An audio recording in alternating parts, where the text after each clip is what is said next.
Assalamualaikum warahmatullahi wabarakatuh. Anda bersama Kanal Kong melihat hidup dari sisi yang berbeda. Tentunya berbeda dalam pengertian yang positif.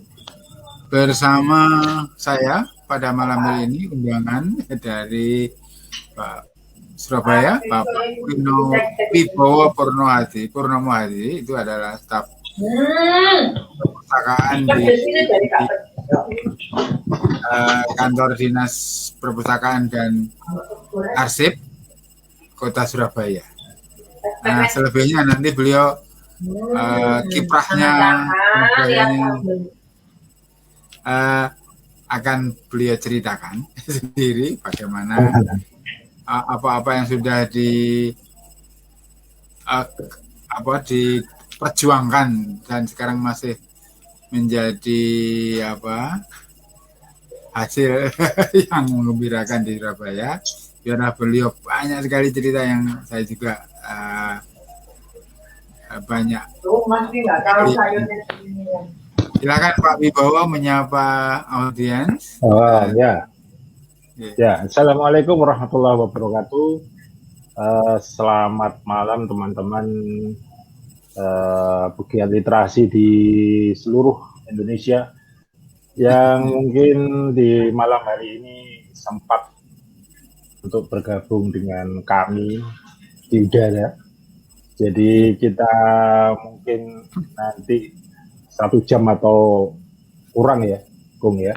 Kita ngobrol-ngobrol tentang literasi dan mungkin seputar kegiatan saya di Surabaya selama ini. Jadi saya bergabung di Surabaya lagi itu tahun 2011.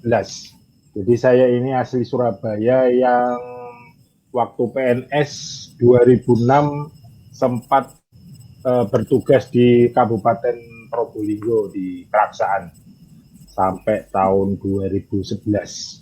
Jadi sebelumnya memang saya pegiat literasi di Kota Surabaya.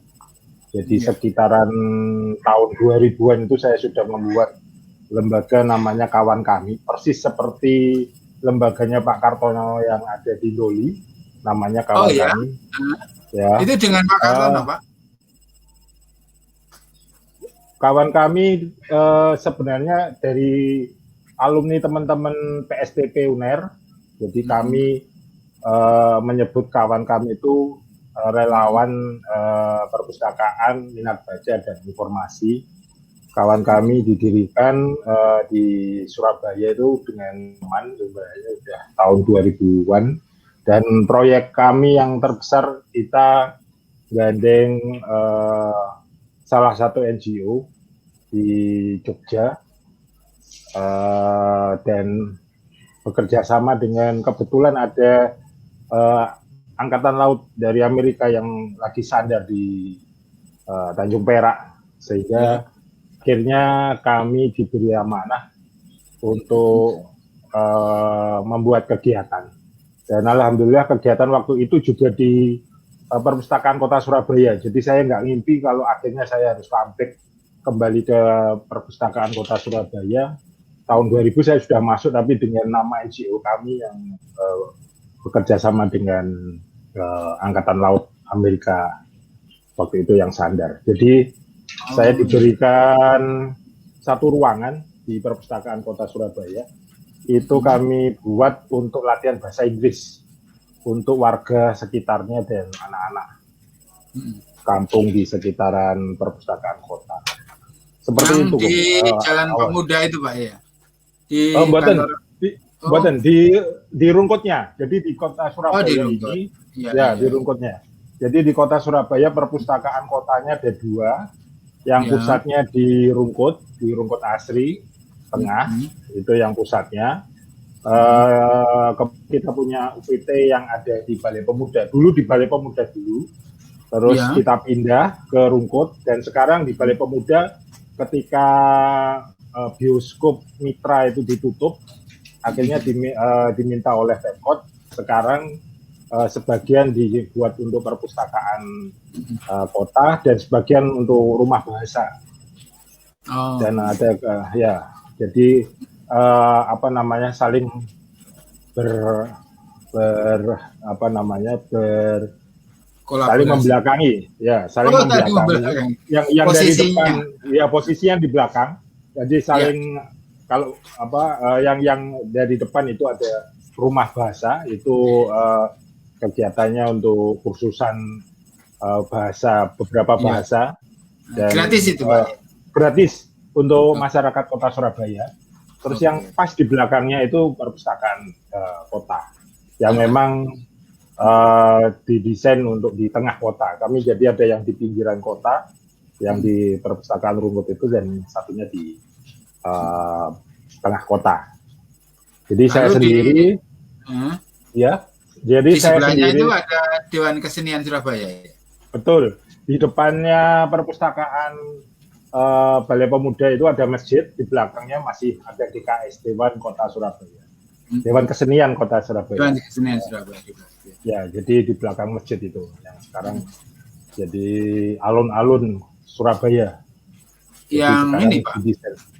Yang dulu di Ondomohen itu perpustakaan Jawa Timur, Kota Madya atau provinsi Pak? Kalau yang perpustakaan, kalau yang perpustakaan provinsi masih di Jalan Menur Pumpungan. Sebelahnya. Itu kan dulu di Ondomohen, ya. Yang dulu pindah dari Ondomohen. Iya, benar. Dulu di Ondomohen. Ya, terus pindah menempati gedung yang lebih besar di Menur Pumpungan. Ya. Sekarang yang di Ondomohen jadi PAUD kalau nggak salah. PAUD-nya milik provinsi. Iya. Jadi ini kegiatan saya yang pagi hari, Kum. Kalau kegiatan saya yang malam hari sebelum pandemi biasanya cangkruan bersama teman-teman di beberapa taman di Kota Surabaya. Jadi saya terinspirasi sama film Renegade itu. Kalau Agung, jadi paginya jadi hakim, kalau malam dia naik motor pakai Harley. Terus mencoba untuk ini kasus-kasusnya dikuak. Jadi kalau malam dia keluyuran pakai jaket hitam. Nah, saya terinspirasi sama itu. Jadi paginya saya PNS, jadi pustakawan yang di kantor. Kalau malam hari saya kelulusan menemui teman-teman pegiat literasi yang ada di Kota Surabaya. Seperti itu Kum, terakhir. Kira-kira begitu Kum. Kegiatan kegiatan saya di Kota Surabaya ini sebelum pandemi. Tapi yang terakhir kemarin sempat saya dapat undangan dari USAID. USAID salah satu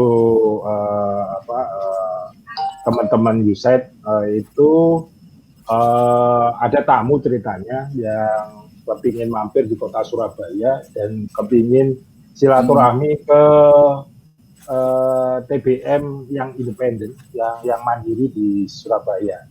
Ada beberapa teman di sana, namanya TBM Sasuke. Jadi ternyata USAID itu ada tamu dari Kementerian Pendidikan dari Afghanistan sebanyak 25 orang. Jadi mereka datang ke Surabaya, mungkin ingin juga melihat bagaimana perkembangan literasi pinggiran yang ada di Kota Surabaya ini. Bagaimana caranya menciptakan minat baca di tengah masyarakat yang notabene kota metropolis ini ya. Jadi mereka lumayan datang ke sini 25 orang. Terus kita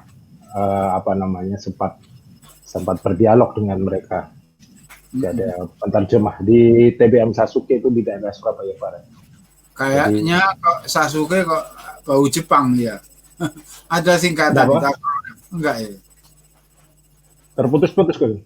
Oh, enggak. Sasuke itu karena kayaknya nama Jepang gitu loh. Apa itu akronim? Oh iya, sebenarnya sahabat sumur kembar namanya. Oh jadi Sasuke itu di sebelahnya itu ada sumur yang dikeramatkan di daerah Surabaya Barat. Itu ada 2 sumur yang di sana dikeramatkan.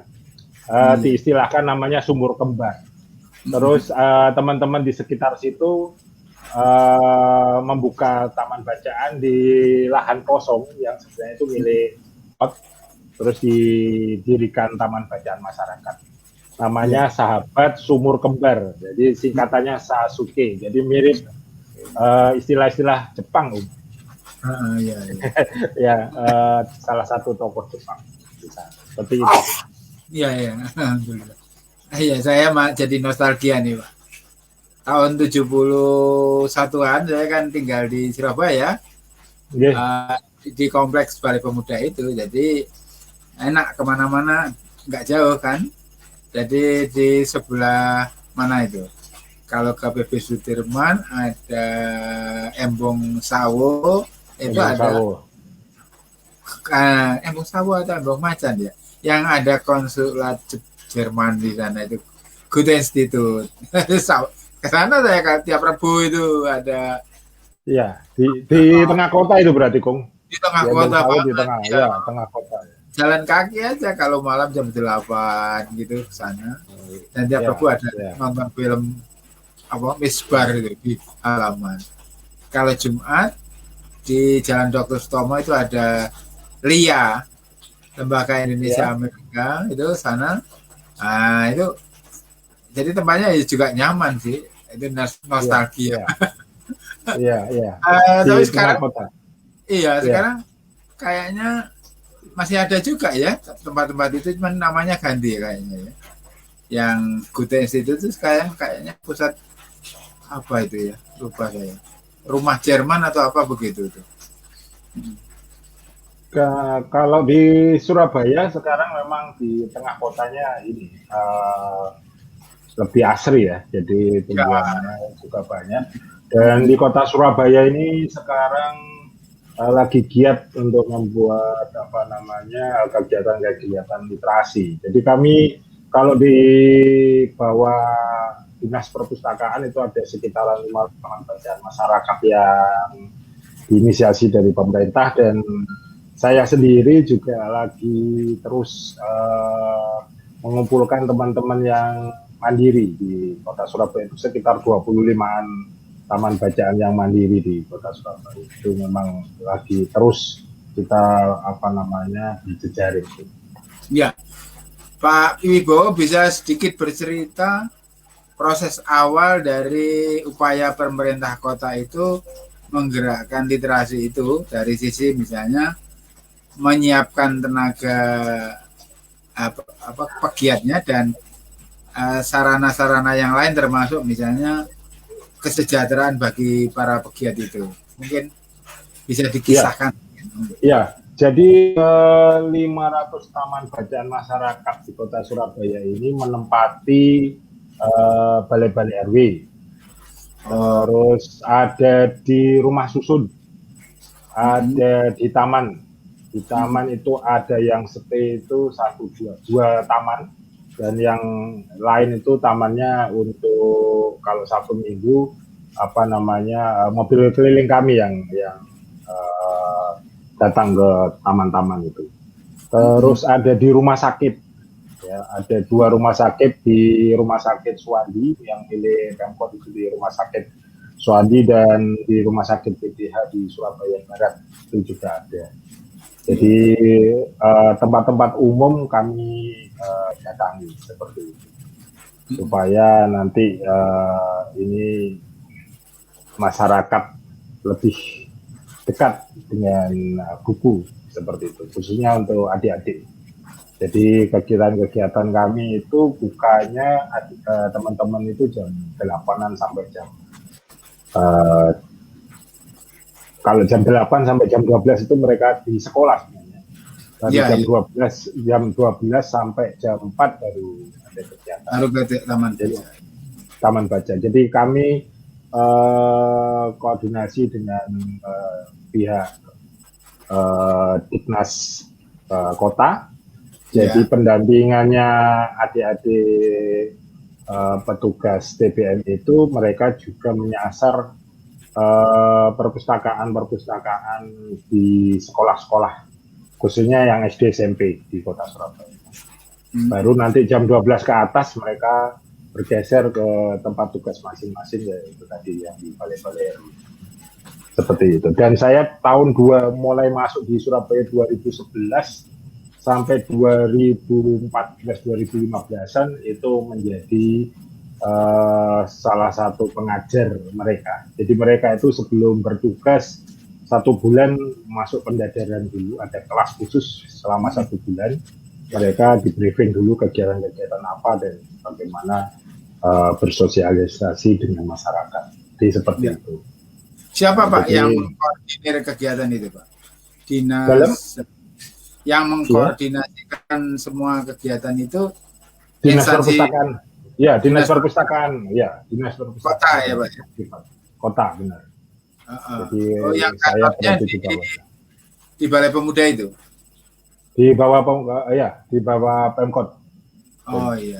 Jadi mereka jadi petugas outsourcing-nya pemerintah kota, ceritanya seperti itu. Okay. Jadi petugas mereka seperti itu. Outsourcing, mereka mendapat ya semacam insentif begitu ya Pak ya? Ya pasti mereka punya.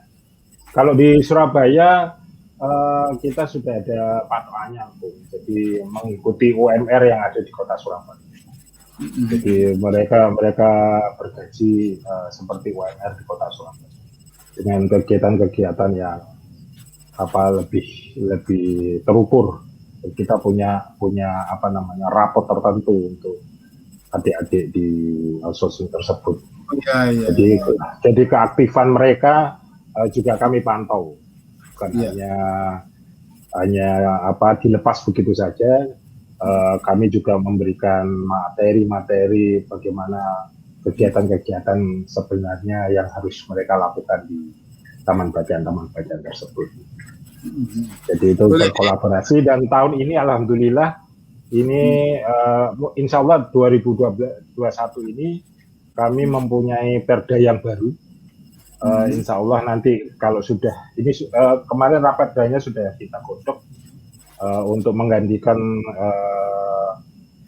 per wali yang udah 10 tahun. Jadi perda kami perda pertama di Indonesia untuk perpustakaan dan literasi ini tahun 2010 kami sudah 2010 kita sudah mempunyai, dan kemarin 2020 kita isi.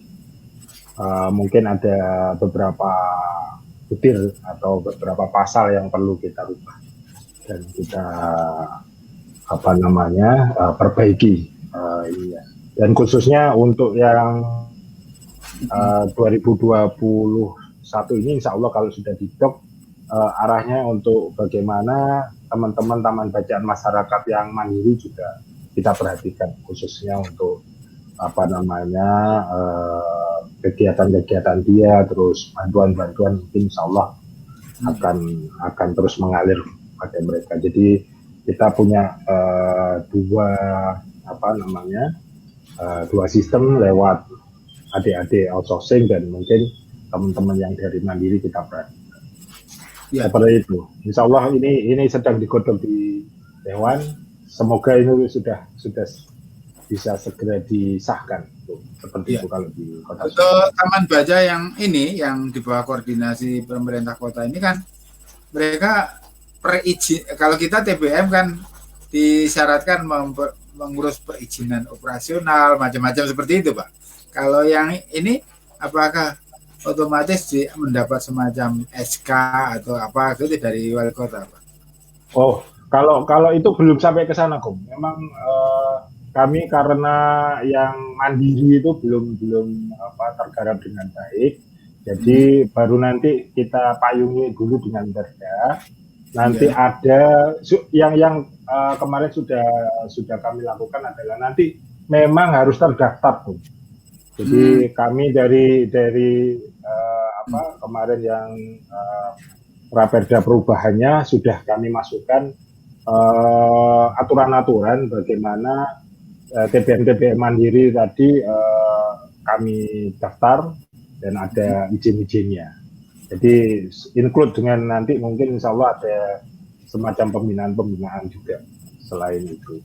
Tapi belum didukung, jadi kami belum bisa berkata apa-apa, belum bisa bergerak dengan baik ya. Ini sedang raperdanya masih digodok, masih dikembalikan ke kemarin inisiasinya memang dari Dewan, terus dari pihak eksekutif kami disuruh untuk mengkritisi, terus kita kembalikan lagi.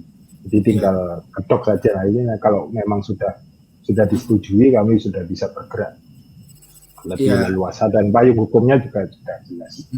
Artinya ini kan juga ya, artinya dalam status yang seperti itu saja mereka sudah mendapat perhatian yang besar ya, termasuk bagaimana tenaga-tenaga itu diperhatikan. Ya kan ini satu yang luar biasa ya, koordinasi. Nah yang saya ingin tahu juga ini Pak, jadi ada semacam upgrading untuk pelatihan-pelatihan untuk pegiat-pegiat itu, kira-kira materi yang disampaikan. Disampaikan apa gitu ya. Jadi dari 2011 itu memang saya pengejar tetap, Bung. Jadi yang saya sampaikan ada sekitar 8 sampai 10-an materi. Saya lebih aktif memang di sana. Salah satunya adalah bagaimana adik-adik ini bisa bersosialisasi dengan baik dengan masyarakat. Ya, jadi ketika mereka ditugaskan dan surat tugas itu sudah mereka pegang, maka yang akan dia lakukan adalah segera untuk hadir dan menemui Bapak Ketua RW dan perangkat di wilayah tersebut. Paling tidak dia harus mengenalkan diri, dan pesan saya selain itu dia juga harus sering-sering bersosialisasi dengan masyarakat. Jadi yang saya sampaikan adalah dia sering berbaur dengan pertemuan-pertemuan yang ada di kampung-kampung. Jadi kalau sudah mesra dengan perangkat kampung, Pak RW, Pak RT di sekitar situ, nanti kalau memang ada rapat-rapat RW atau pertemuan-pertemuan warga, dia harus datang bersosialisasi, mengenalkan dia itu siapa, dari mana, dan akan apa yang akan dia lakukan di sana. Seperti itu, Bung. Dan materinya banyak yang sampai hari ini juga kami terus mewajibkan adik-adik ini bisa mendongeng dan melatih anak-anak di sekitar taman bacaan masyarakatnya mendongeng dan menulis juga. Jadi sedini mungkin masyarakat atau adik-adik yang ada di sekitaran taman bacaan masyarakat ini kegemarannya untuk baik membaca maupun menulis dan kegiatan-kegiatan belajar, dia juga mengikuti kegiatan-kegiatan yang ada di taman bacaan. Jadi nggak PR bareng. Jadi sekarang ada budaya yang baru, Bung, di kota Surabaya. Dulu kalau orang tua mencari putra-putrinya itu agak kebingungan. Jadi yang main layangan itu atau main sepedaan itu nggak karuan kemana-mana. Tapi sekarang tujuan pertama yang dicari itu anaknya pasti ke Balai RW dulu. Jadi mereka ngumpul di sana. Ini ada budaya yang menarik ketika 500 taman bacaan masyarakat itu didirikan di kota Surabaya. Sekarang kalau mencari putra-putri mereka itu sasaran pertamanya ada di taman bacaan. Taman bacaan. Ya. Jadi kalau mereka sudah ada di sana, maka orang tuanya sedikit ayem, sedikit tenang gitu ya. Karena sudah pasti terpantau sama teman-teman petugas taman bacaan di sana. Paling enggak mereka nggak ada PR bareng lah. Kegiatan-kegiatannya seperti ini. Ya, selama pandemi ini memang kami tidak ada kegiatan apa-apa, Bu. Jadi kumpulan kerumunan di bacaan masyarakat ini kami liburkan dulu. Jadi kegiatannya seperti itu. Dan kami sekarang lewat ini media online. Jadi semua kegiatannya via online sama adik-adik di sana. Ya, menarik ini. Melihat program seperti ini kan ini bisa menjadi inspirasi dari daerah-daerah lain, Ya, kabupaten benar. lain. Apa Ya, benar. pernah dijadikan apa tujuan studi banding atau seperti apa dari wilayah-wilayah lain di luar Surabaya, Pak? Iya, kalau kalau tamu ya, untuk yang menginspirasi, tamu kami sebelum sebelum wabah corona ini saya hitung sekitar 200 sampai 300-an tamu dari daerah. Baik itu yang berupa apa studi banding ada di beberapa kota dan mungkin ada beberapa kali dari luar negeri, ada dari Malaysia, dari Singapura juga datang ke Oh iya. kantor kami untuk bagaimana tadi pendekatan kami terhadap terus kegiatan-kegiatan literasi yang sedang kami lakukan.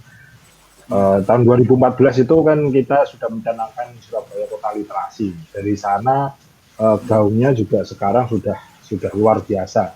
Bahkan kami tahun sekitar 2000, kalau nggak salah 2015 itu sudah membuat kampung literasi, lomba awarding kampung literasi.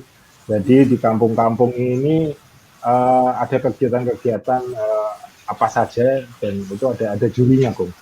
Jadi Ya. awarding yang kemarin tuh sampai Bu Risma juga memberikan penghargaan kampung-kampung mana yang mendukung kami dalam rangka untuk meningkatkan minat baca dan literasi di Kota Surabaya. Jadi kami bekerja sama dengan instansi yang lain karena lomba kampung literasinya di Kota Surabaya itu beda dengan kampung literasi yang mungkin di daerah-daerah lain. Karena kami bersatu dengan instansi yang lain. Jadi ada kampung aman, kampung cerdas, kampung sehat. Ya. Jadi kampung hijau. Jadi lingkungan hidupnya juga kami nilai. Jadi semuanya holistik, bukan hanya pendidikan saja atau literasi saja yang kita butuh. Jadi kampung tersebut diharapkan layak atau nyaman untuk dihuni, sehingga kami bekerja sama dengan dinas-dinas yang lain, dinas kesehatan, terus pihak kepolisian untuk kampung aman. Jadi bagaimana sistem di kampung-kampung di Kota Surabaya ini aman. Jadi mungkin kita pakai sarana jaga bareng, terus mungkin memasang CCTV di kampung-kampung sehingga nanti kalau ada apa-apa kita bisa pantau. Jadi semuanya saling simultan tuh. Ya. Semuanya digerakkan. Untuk kampung literasi di tempat kami, dan satu tambahannya adalah pemuda penggerak literasi. Jadi kami juga memberikan awarding kepada kampung-kampung yang pemudanya juga tergerak untuk mengadakan kegiatan-kegiatan literasi di kampung-kampung tersebut. Jadi seperti itu. Jadi kebetulan timnya juga ada dan dari pemerhati kami libatkan di sana. Ya. Lalu dengan pola seperti itu saya pikir Taman Baca tadi ya tentunya juga membutuhkan sarana, misalnya kalau tempat kan tadi diterangkan oleh RW seperti kan Pak ya. Lalu bagaimana mengenai buku dan perlengkapan lain, apakah mandiri atau ada bantuan juga dari dinas? Jadi untuk pengadaannya kami memang dari pemerintah Kota Surabaya memberikan semacam kail. Jadi buku-buku itu kami drop dari kantor sebanyak 500 taman bacaan itu. Tapi dengan adanya gerakan kampung literasi tadi, kami harapkan partisipasi dari masyarakat juga tergerak.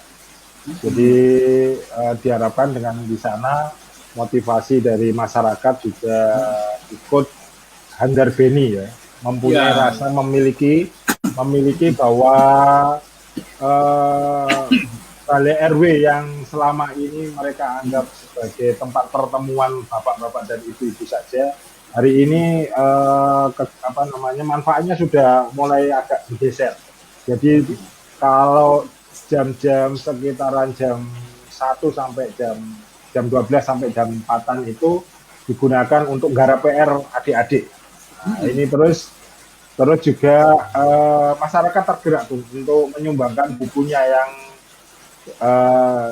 yang sudah selesai mereka baca untuk disumbangkan ke taman bacaan yang ada. Ini menariknya di situ. Jadi ketika pancing itu sudah mulai ditebar atau jala itu mulai ditebar, ternyata partisipasi masyarakat di Kota Surabaya itu juga tergerak. Dan di Kota Surabaya ini punya ciri khas khusus ketika mereka dilombakan, ya, antar kampung. Kalau mungkin kalau di Surabaya nggak ada ceritanya antar kampung itu tawuran gitu. Yang ada persaingannya itu lomba. Jadi panas-panasannya lewat lomba. Lomba itu kalau kampung yang satunya itu kegiatannya banyak, misalkan taman bacaan banyak didirikan di rumah-rumah warga seperti itu, terus pelatihan menulis ada di rumah-rumah warga, pelatihan membuat batik ada di rumah-rumah warga. Maka kalau itu di-awardingkan, juaranya sudah diumumkan di Taman Surya di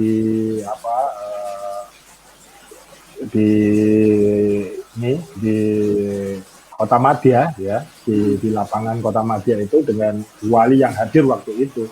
Maka ketika kami mendapatkan tamu-tamu dari teman-teman DPR yang lain atau warga-warga daerah yang lain, mereka akan terkesima gitu. Dan biasanya mereka langsung membuat studi banding di tempat tersebut. Nah itu bagusnya di Kota Surabaya. Mereka akan panas tuh.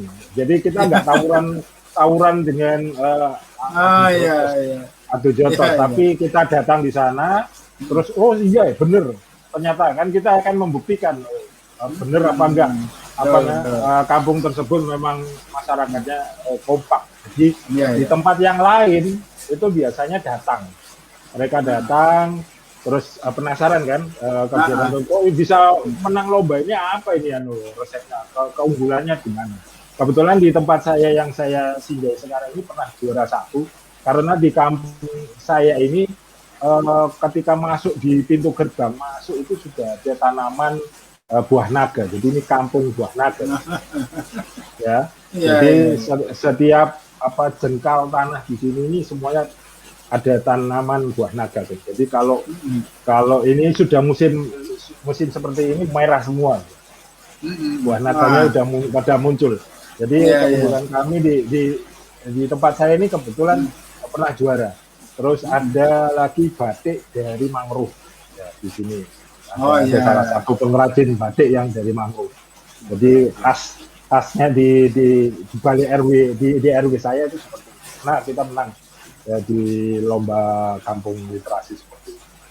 Jadi bagaimana masyarakat ini juga digerakkan untuk kalau isunya di perpustakaan nasional kan ada inklusi sosial atau yang biasanya dikenal literasi untuk kesejahteraan. Ternyata di sini juga jadi kita membuat keripik, pisang, terus kita jual di Kota Surabaya ada beberapa tempat yang sudah dibuatkan oleh pemerintah kota untuk pusat oleh-oleh. Nah, pusat oleh-oleh ini kami yang isi. Jadi warga kampung-kampung yang binaan tadi jadi nanti kalau ada tamu-tamu dari luar daerah itu biasanya kita singgahkan gitu. Bahasanya kita singgahkan kita hadirkan ke kampung ke tempat-tempat penjualan pusat oleh-oleh yang sudah kami isi. Iya, bagus sekali. Jadi saya pernah ke ini Pak. Pernah ke tahun 2015 itu ke Thailand itu ada namanya OTOP, one Tambon one product. Jadi Tambon itu kecamatan gitu ya. Nah kalau Surabaya satu kampung satu produk, nanti ada semacam supermarket yang minimarket lah katakan ya. produk-produk TBM itu di itu kan. Ya. Itu menarik, memang menarik. Jadi memang betul, Tung, di Surabaya mengarah ke sana.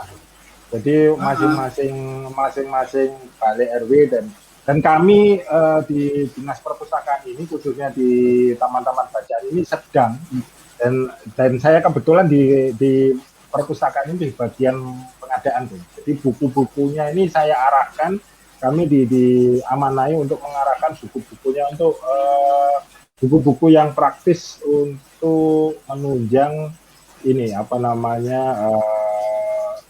ekonomi masyarakat. Jadi bukunya yang seperti misalkan prakarya, kegiatan merajut, terus kegiatan nanti dari hasil bumi apa yang bisa kita olah produknya untuk jadi kita kemas dengan baik seperti itu. Dan pemerintah kota lewat dinas industrinya juga melatih para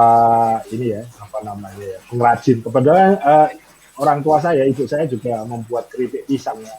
Akhirnya walaupun orang sekitar 70 tahunan lebih, 76 hari ini ibu itu usianya, tapi sudah masih tetap membuat keripik pisang. Jadi hari ini itu sudah lewat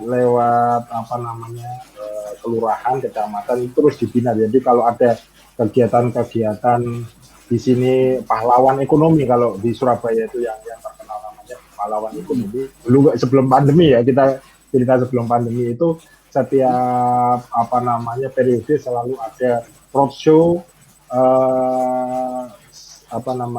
kegiatan dari warga industri rumahan, UKM kecil itu dimunculkan di setiap roadshow di pejuang ekonomi.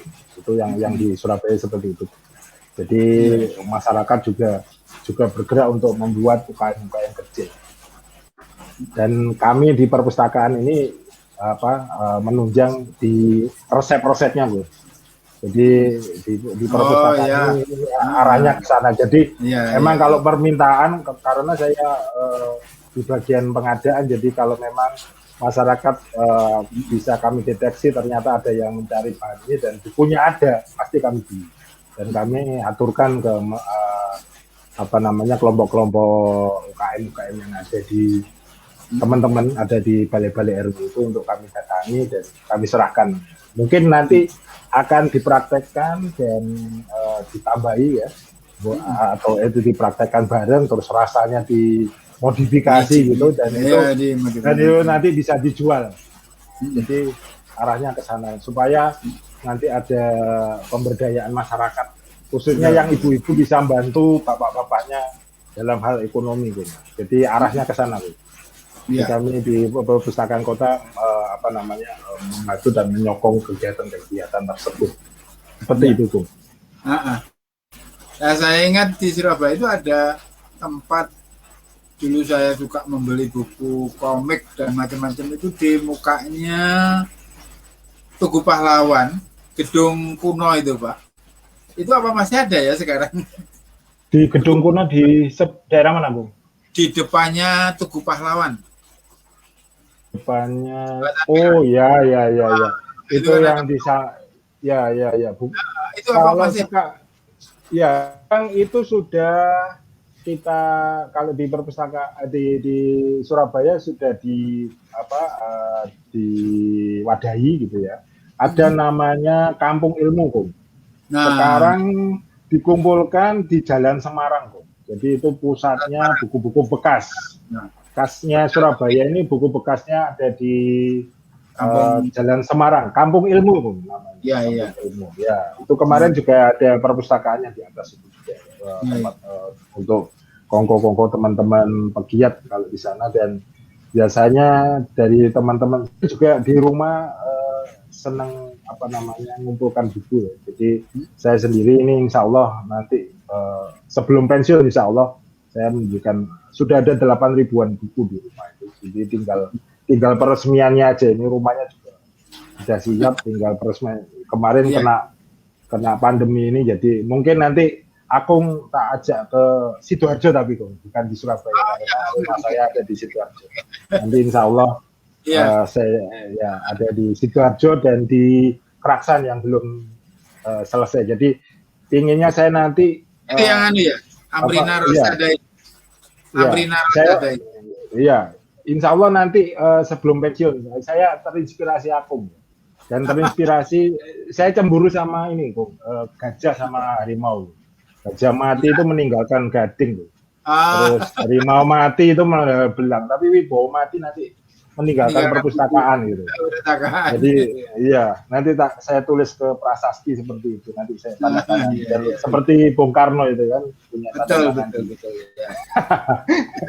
Ya cita-cita nakal Bung. Jadi hari ini yang saya lakukan adalah ngumpulin buku Bung. Jadi dari kegiatan UKM yang ada yang saya lakukan tadi, bunganya saya berikan buku. Saya senang buku-buku yang lama gitu, buku-buku yang itu saya kumpulkan dan saya beli Bung.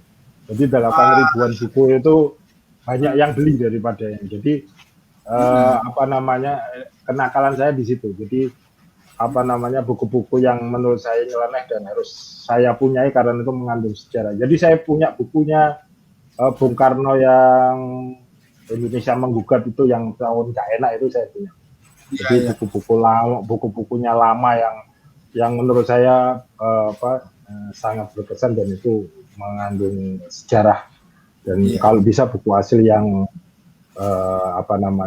cetakan pertama itu inginnya saya miliki untuk saya jadikan masterpiece di tempat saya itu. Kalau kemarin aku kan tanya tentang korma ya, lontar itu ternyata di Surabaya sudah ada, namanya Mas lupa. Itu di Sidoarjo itu Mas itu.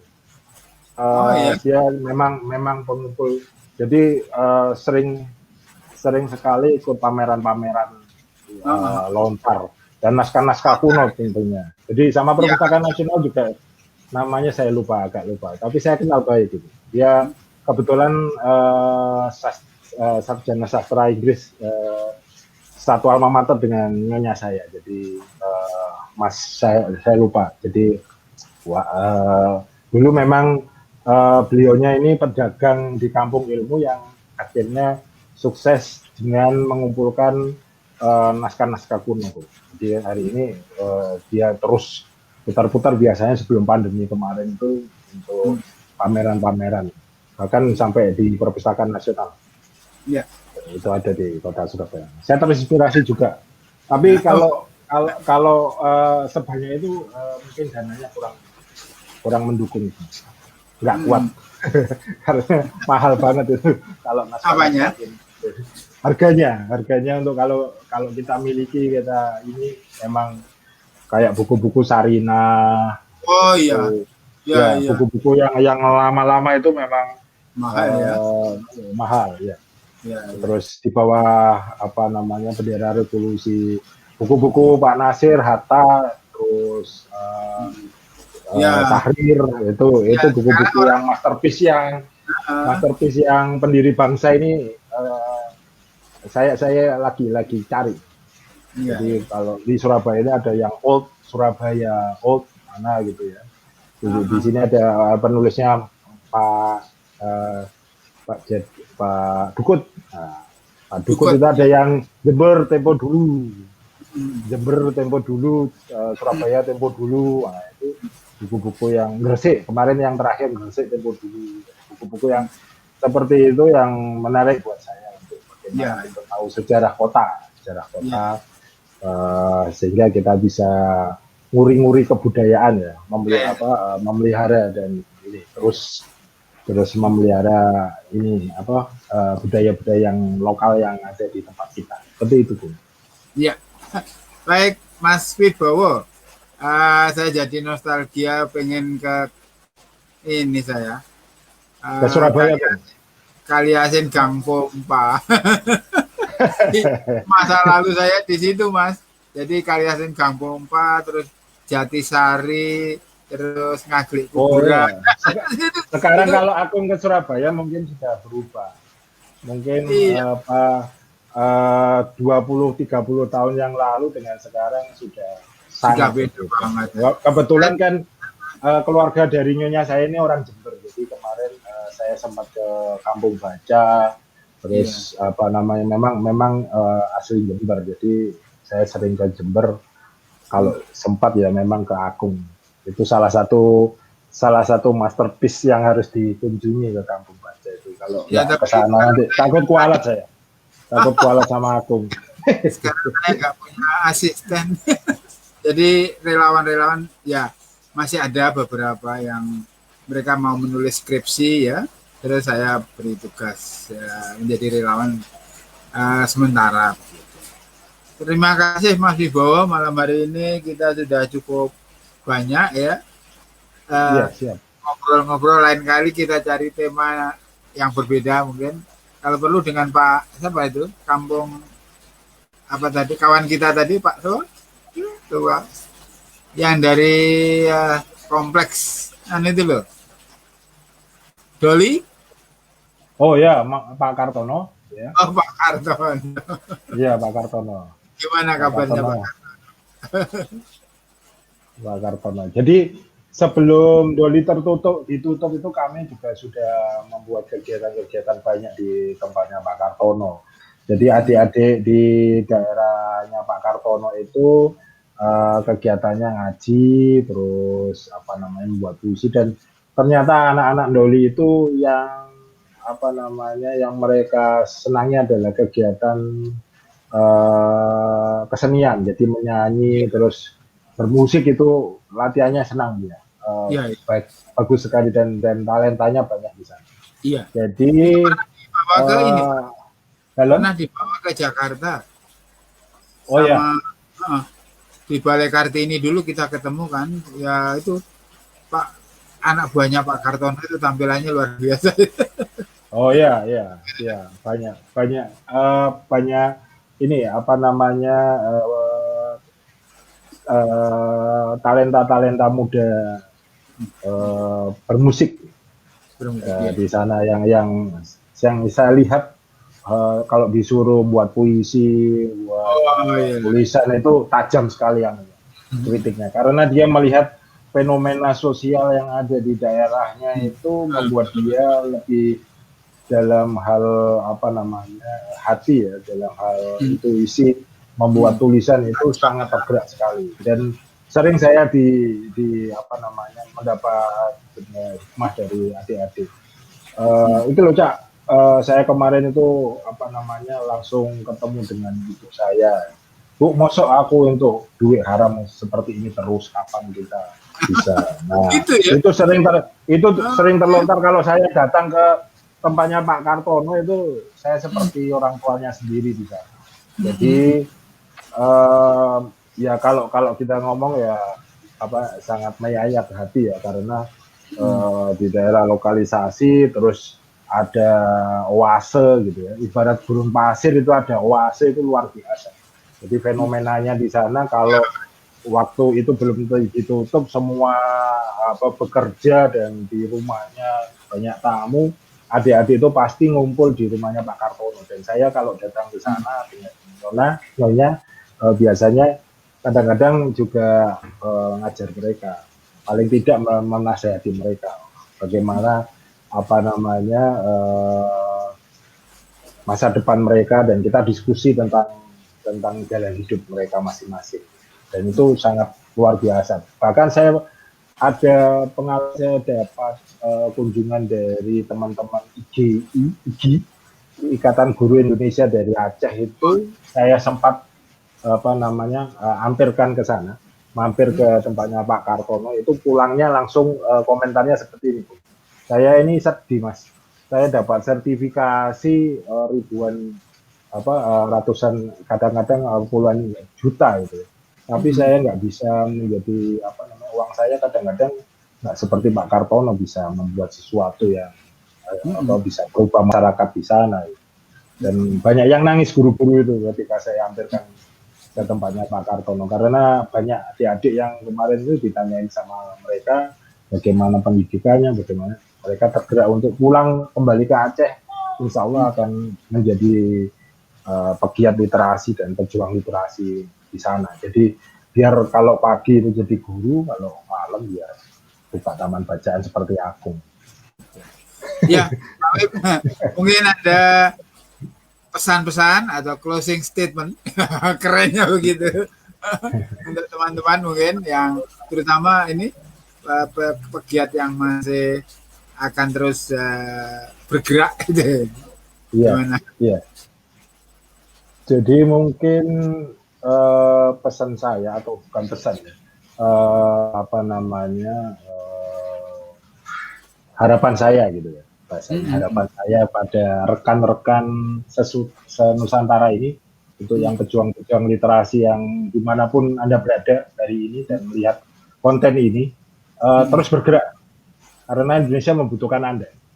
Ya, perubahan itu akan ada dan muncul ketika Anda bergerak, dan masyarakat harus terus diberdayakan dan dicerdaskan, mencerdaskan kehidupan bangsa, bukan membodohkan kehidupan bangsa. Jadi Anda adalah ujung tombak dan ujung tombok ya. Gak apa ujung tomboknya tapi kalau saya biasanya guyonan sama teman-teman ujung tombak dan ujung tombok. Pak Ardiono suka begini. Nggak apa-apa, tomboknya teman-teman insya Allah menjadi jariah, amal jariah yang dicatat Allah, menjadi amal jariah untuk sangu, untuk bekal kita nanti di kemudian hari kalau di kehidupan yang lain, di alam yang lain, dimensi yang berbeda. Matur nuwun Mas Wibowo. Nggih, matur nuwun. Matur nuwun kok, nggih. Nggih, assalamualaikum lagi. Waalaikumsalam warahmatullahi wabarakatuh.